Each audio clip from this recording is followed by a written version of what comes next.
So Bob Mueller testified in front of Congress. Listen, it was mostly a dud in my opinion. Were there interesting moments? Yes. And I'm going to show you the moments that I thought were most interesting in just a second here. But, you know, what's so annoying about this is exactly what you could have predicted beforehand is exactly what's now happening. So the fallout is Republicans running everywhere saying, you know, hey, we won. This thing's totally over. Everybody shut up. Trump, you know, being vindicated and gloating on Twitter about it. That was entirely predictable. Basically, no matter what Mueller said, that's what the Republicans would do, and that's what Trump would do.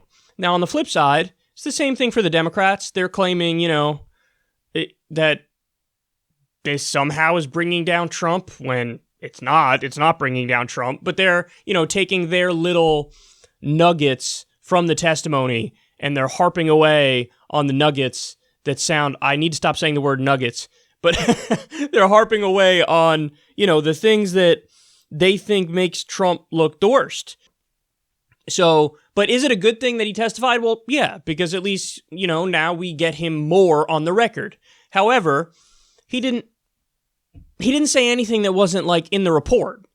And he appeared, as many people have pointed out, at times to be like, just really like a confused old man who didn't really have great command of his own report. So, again, it's good he testified because at least then we could say, hey, he's on the record and he's crystal clear. But at the same time, fundamentally, is anything at all going to come from this?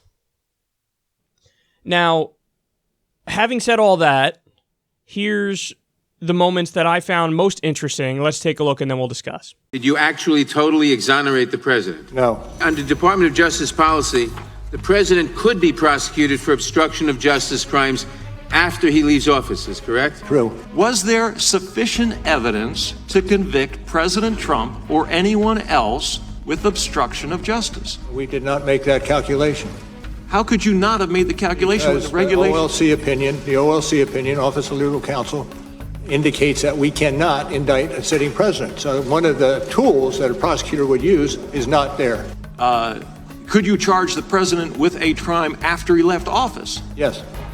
You believe that you could charge the president of the United States with obstruction of justice after he left office? Yes. Now that is interesting, and that I did not know.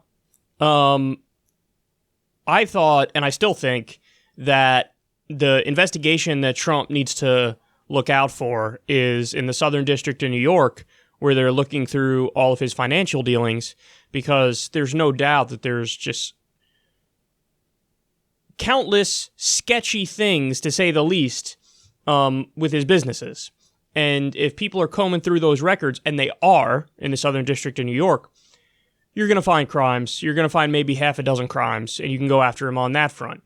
Now, it never occurred to me that, hey, if they wanted to, when Trump is no longer president, he could be charged with obstruction of justice. Wow. Okay.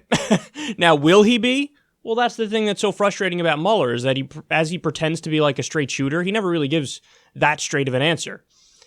Because what would he say if you pressed him on that? Oh, I didn't say he's going to be charged with obstruction of justice. I just said that theoretically, it is possible to charge a president with obstruction of justice when they're no longer president. A little bit weak sauce, bro. Little bit. So will he be? I don't know. And here's why. Even though I think he probably did do obstruction of justice, you'd have to prove intent. And, you know, the counter argument could be, no, Trump didn't intend to obstruct justice because he was covering something up. Trump just thought all along that this was a stupid witch hunt, and he was acting erratically and impulsively, but there was no malintent. So you would have to, it's a high bar to reach to go after him for obstruction of justice, even though certainly you could say it appears like he was doing that for sure. It's a much different thing to prove in a court of law. So, I don't know. I tend to think that nothing's going to happen on that front when he's out of office either.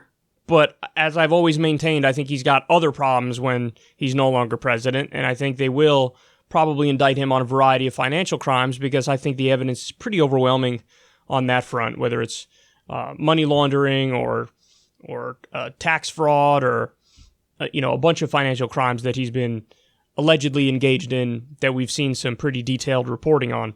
But yeah, I mean, this whole testimony, that's really all I got out of it. You had Republicans kind of grandstanding and spiking the football and trying to catch Mueller in contradictions. And sometimes they did, to be fair.